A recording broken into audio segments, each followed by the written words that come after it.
This is Zeddy. He always wants to be part of the show, but he's annoying me, so I'm gonna kick him out of the room. Come on, bud. You go. You go. You go. Good boy. All right. Hey guys. All right, this is this week's lecture. This is part 2 of our influencers discussion. It's not really discussion since it's kind of one-sided due to, the whole remote thing and the fact there's literally a plague outside and we still can't meet in person. So I guess this is part 2 of influencers, the lesson. I don't know, however you want to call it. Either way, I went through a lot of your videos and they are amazing. Some of you are just downright naturals. About 7 to 8 years ago, I started the new media program at Malloy College, and one of the courses I founded was a YouTuber's course. It was called Video Storytelling for the Web, and I named it vaguely. This way it could adapt to different models, different platforms, and different technologies that would come in the future. But as it developed, we basically called it the YouTuber's course because we learned how to be a YouTuber, what YouTubing, it's not even a word, how YouTubers do their thing, and what are the adverse effects of what YouTubers kind of have to face or what the nature of that environment is. And one of the things I noticed over the course of watching about 75 different channels grow, that's the cumulative number of all those students who took that class, which wasn't an easy class, by the way, because as some of you realized, making video content and editing it and posting it online isn't exactly easy. It takes a lot of perseverance and work to actually get this stuff to actually be a product. It's not just talking to some sort of box. That's the hardest part, to be honest with you, but it's the compilation of how do we get all the technologies together to produce it and distribute it onto the internet. And that's very difficult. A lot of students actually did, at the beginning, everybody's excited, I'm gonna be a YouTuber, I'm gonna do this. And then by the end of the semester, the exhaustion was very palpable. It was very clear that people had drained themselves of how much energy it takes. And they only had to do 8 to 10 episodes per semester. And that's a lot. So I look at that though, and I realized that over the course of those years, the quality of the video got better, as did the kind of naturalness or the authenticity of it. And what that was is a realization that the technology that you've grown up with, the tools, the tech, the phones, the cameras, the editing gear, has actually enabled you to become like kind of natural at making video content. It's the way you're going to communicate. So one of the things that I developed was this model of learning how to basically use video as editing, like how to treat everything as video. And what I thought of is, what if instead of thinking about your paper that you write as a paper with words and text, but what if you thought about it in terms of making a video content? Because you put all those words that come from your brain down on a piece of paper, but really in the end, what you're doing, you're going to edit that out so people only see the thing you need them to interpret. Same thing with video. You might remove some of the some of the gaps in the voice, but really it's no real reason to edit unless you don't want the content to be there. Edits are for a compression of time. You could take time and you are in control of it. And one of the most important things any influencer can understand is that they are in control. You have control over your audience, you have control over the content, you have control over the media, you have control over time. That's the most important part of being an influencer, is that when you understand that you can control time, your video doesn't have to be in order. You could take clips from another part. Some of you took cutaways. Sin's video of being the soccer player was incredible because it was taking that out of context and putting that in there as being a self-efficacy type of video.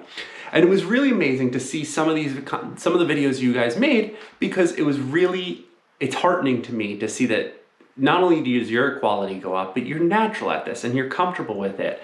And I have to go over some of these videos because they were just absolutely amazing, which you could all see in the discussion board.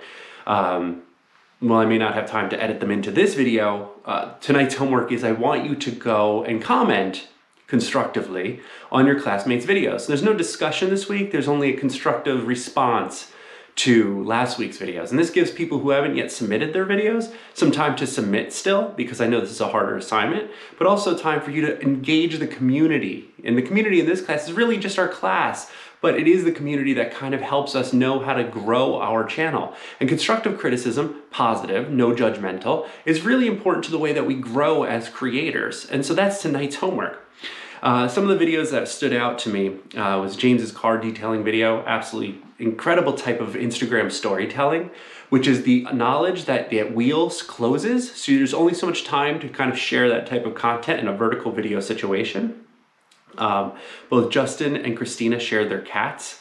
I want to point out in these 3 videos that there's something different about the voice that they use than are on YouTubers' voices. So some of you use the YouTuber's voice, such as Jake's video, which used the clickbait title and had a fantastic TikTok transition in it, which is the, hey guys, the schwa-based, oh, hey, how's everybody doing? What's going on, guys? How's everything? What's new? That type of voice, the schwa, many of you engaged with. And that was a way to make sure that your voice is very connected to the way that the audience does it. And so I think there was Rebecca and Justine's review of The Witch's Brew. And there was the hey guys at the beginning. And that's really important for people to understand. That's how you draw people in. That's how you bring them right to your content. But James's, Justin's, and Christina's video has a different, what I call the affect voice that's on TikTok. It's more of a clipped, very monotone, almost-esque video that sounds like a process video. And it's done in a very casual manner that allows people to kind of understand that you're comforting them while teaching them something new about something they might not have known. And that is a TikTok type of voice that is very hard for me to do. That's not my affect. That's not my way of talking. So it's something that some of you are really natural at, but that's a TikTok voice that you've probably heard, and some of you either are using that as your tool set or you're mimicking somebody else who has made that a successful model. And I really like that a lot. Samantha's video, Samantha the journalist, her video is incredible because she runs, I think, the TikTok of the newspaper, but it is cool to see this type of style of compilation TikToks that you could do.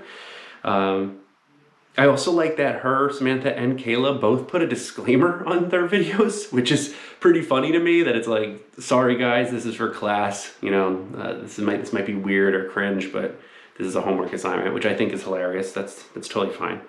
But I also want to talk about,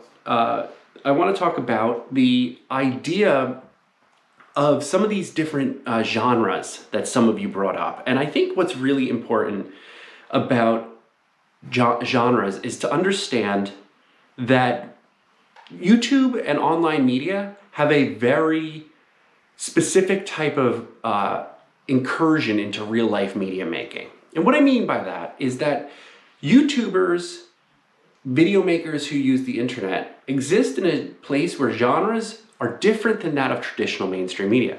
So when I say genre in this case, I kind of mean format. So a format is kind of the way that TV shows are made.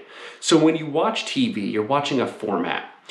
A format is chosen by usually the upstream of that. So it's usually the way the advertisers come in during the executive production process. So when you're pitching a TV show, you have to choose a format to make, because generally television itself is a structural formality. It's a traditional formal, has a history of it. So like sitcom, situation comedy, it's usually a 3-camera, sometimes a 1-camera, that's on a horizontal stage unit that changes sets per room. And it's done in front of a live studio audience, usually.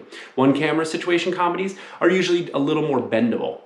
Soap operas, named after the 1950s very sexist term of TV being distributed directly to women. So there was soap as the advertisers that hold them up. Long-term, those were long-form operas. And an opera is multi-character, long arc storytelling. So while you know soap operas are in the midday, so is Grey's Anatomy, so is The Walking Dead. Those are soap operas. Those are shows that have multiple casts that have to take you long arcs to kind of stick with it, and they drag over multiple seasons. Episodic is means that the episodes stand alone. You don't have to watch them from the beginning, although it's helpful. And so that's like Bob's Burgers or like some of the cartoons or Rick and Morty. But Rick and Morty is more serial because you could jump in midway, but you'd have to kind of understand the overall serial arc to kind of get into it. Then there's game show styles. Everything from literally Family Feud to reality TV is game shows. Reality TV is mostly game shows. When you see a reality TV show like The Jersey Shore, that's what's known as a docudrama or a docu-nonfiction. And so that's a docu-nonfiction story, whereas a game show is like Survivor. So all of these things are formal structures. But on YouTube, you could come up with your own. And some of you actually engage with your own.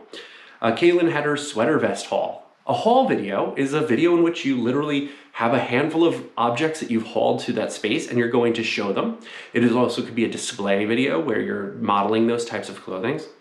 Hannah had her talk video, where her explainer, she explained what stage work would be, or stagecraft, and then literally cut into it all of the examples that are in there. Charles, I would say, is the closest thing to the true vlogger in this class, because she's kind of OG, and yet she's that background right behind her.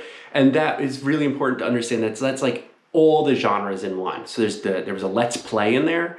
There was an acting one in there. Let's Play is a genre that's pretty much native to YouTube, although it predates YouTube. And Let's Play is the largest genre on YouTube. It is of the 3,000 or 4,000 seven-figure earners or six-figure earners of YouTube, and that's just how many there are. There's only about 3,000 people that make 6 figures a year or more on YouTube. 2/3 of them are Let's Play people who show up video games and walk their way through that. So that's where a lot of the money comes from. But there's also, aside from hauls, there's drive, makeup artistry, tutorials, mukbang, unboxing. All of these types of videos are really genres that are native internet content. They're content that is derived from fandoms, places, and I don't mean fandoms as in like show fandoms, but I mean like the way of being a fan of content, of being a way of understanding how to tell stories differently based on the medium in which you exist. So once we emerge from the era of web series, which was really just a model of mimicking traditional television shows, YouTubers and vloggers came up with natively designed new styles of storytelling that I think are incredible, but as I also said, are mimicable. And what I mean by that is there's a danger in this, because these tools of learning how to do these types of techniques can be used by bad actors. And that's what my article was about, which you've read at this point, which is that you could use the model of success that YouTubers have used to also do that on your own. And that was kind of the point of this assignment, is that this assignment gets to show you that when you learn these techniques and you learn how to like them and actually produce based on this, this is a model that you could repeat almost indefinitely. And when that model doesn't work, you could change your format or you could change your genre. And that's the way of gaining success inside of this space. For homework, you're going to read the second part of Influencer, which basically describes that, like how to grow your audience, how to grow your following. And this model, as well as Gary Vee's model, are just examples. They're not exactly what works for everybody, but they are good examples of successful models. In terms of Gary Vee, he is a tool. He is good at making a tool for having good ways of distributing your content. You should read Gary Vee's deck that's in that link, and it explains the pillar content model. And that pillar content model explains how you take he calls it a pillar, but it's really a tentpole in traditional television forms, but it's Gary Vee, he's got to come up with his own terms. And pillar models mean you have an event or like a one big story, and then you break it down into micro stories. And those micro stories are platforms. That's the term for platform. Micro storytelling is when you tell a story on a specific platform. This video is being told on YouTube, but you could tell that, like you guys have told stories on TikTok, many of you told stories on Instagram stories, and some of you told stories on just your camera. But each space has a really, really great knowledge of how micro storytelling can take place. But the most important part of all of that, and the part that I really want you to explicate on for homework, is distribution. How do you get this to everybody? My model is simple. I only have to talk to 50 or so of you. So what I have to do is get 50 of you to see it. And what I've done is I already distributed that model at the beginning of the semester. I created a newsletter, I made you subscribe, you get it distributed. That's my model. If I wanted to scale that model up, and remember this for the rest of the class, everything is about scale. We'll be returning to that term as well as all of our other terms multiple times, because that's what social media is. It's communication at scale using platform technologies. And so when we scale up that model, that success model, things change. So it doesn't always work the same. And that's what the book will talk to you about, and that's what this model will. So for homework, fairly simple submission in the assignment. Aside from commenting on your classmates' videos and giving them some constructive, positive feedback, you also have to submit a 1 to 2 page deck, either PowerPoint or Google Slides, up to you, I don't care, or Keynote, whichever one is most comfortable to you, of your distribution model. So you're going to use the you don't have to copy Gary Vee's model in any way. You could use that as your your framework for it. But what I want you to do is create a slide 1 and 2, or just one, that is kind of like your triangle. What's your pillar content, tent pole, whatever you want to call it, what's your big story, all the way down to how you're going to engage the community and distribute that. So it's really, I want to know what that story is, so you can make this up. It doesn't have to be what you've already submitted. It doesn't have to be something you've made yet. You don't actually have to make this any way, but I do want you to choose your platform. Not every story goes everywhere. If you are an Instagram stories person, you probably aren't using fleets on Twitter. You're probably just not doing it because it's weird. But if you are a fleets user, you're probably engaging somebody on TikTok. The model of your storytelling and distribution matters to your story, not to the platform itself. So when you're doing something that's like trying to think of something that's not appropriate for some. I guess if you were doing maybe a haul. No, so I guess, well, I was trying to think of a way of things saying some things don't belong on LinkedIn, but honestly, I don't know how LinkedIn works. It's a very strange platform. I think it's just look at me. That's what LinkedIn is. I think that's it. But what I'm trying to say is that your model of your content doesn't work on every platform. So what I want you to do is just make a quick slide of what story you want to tell, what platform you're going to be doing that, micro, what your community is that you're trying to engage, and then what your distribution plan is. And so you can make this in any way you want. Be creative. Please, please, please. You'll get extra points for creativity. If you're creative and try to tell the story, like how you get something from your mind to the many people at scale, the more creative, the better. So that's really it for homework this week. It's a lighter week than usual, only because I know that last week's assignment, this video assignment, was actually quite overwhelming for some of you, and it's not exactly easy to do. So thank you for keeping up with all this work, and thank you for making these phenomenal pieces of content, because really it does make my job really enjoyable, and I really like watching what you guys have made. And I'm really proud of the fact that you made that. It's like I said, it's brave to put yourself out there, regardless of the fact if it's 50 people or one. It's really difficult to do this. So thank you again, and then as usual, be safe and stay well.